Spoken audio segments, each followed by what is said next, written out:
Hello guys, good morning. Ang ganda ng mga bulaklak guys. Oh. Ang utot-utot tawag sa amin. Ang ganda ng kulay niya. Iba-iba yung klase ng kulay. Yan siya. Tapos ito ang ganda, kulay red. Kulay red siya. Ganda ng kulay. May iba-iba pala yung kulay nito. May purple. Yan, bonsai namin. Bonsai na halaman. Ito pa siya, bonsai. Tapos ito din. Walang kulay, oh. Ang ganda talaga nito. Ito, sobrang ganda, oh. Yung rose namin, oh. Ano pa, walang bulaklak kasi ano pa, ganito pa lang, oh, kinukuha na ng boss ko. Yan, mga ganito pa lang kinukuha na niya. Doon na niya pinapaano.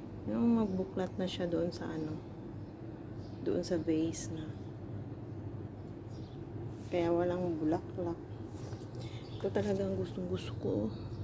Ang ganda ng kulay niya. May purple pa to guys. Oh, doon. Pakita ko sa inyo yung color purple. Yan. Ito siya, purple.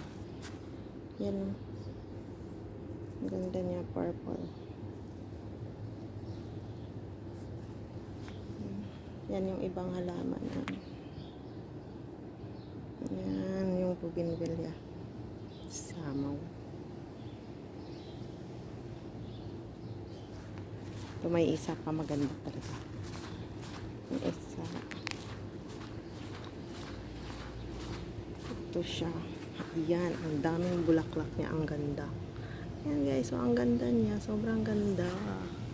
Pero the best sa akin yung ano, color red. Color red. Ayan. Ito naglagdaga na yung bulaklak nito.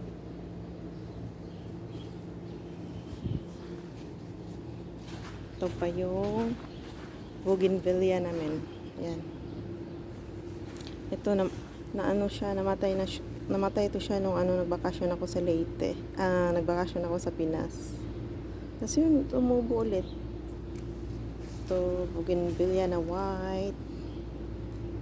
Yan. Tapos ito purple na utot-utot. Utot-utot tawag nito sa amin eh. Ewan ko sa inyo kung ano. Yan siya. Yan. Yan, ito din. O yan lang lahat guys. Thank you for watching.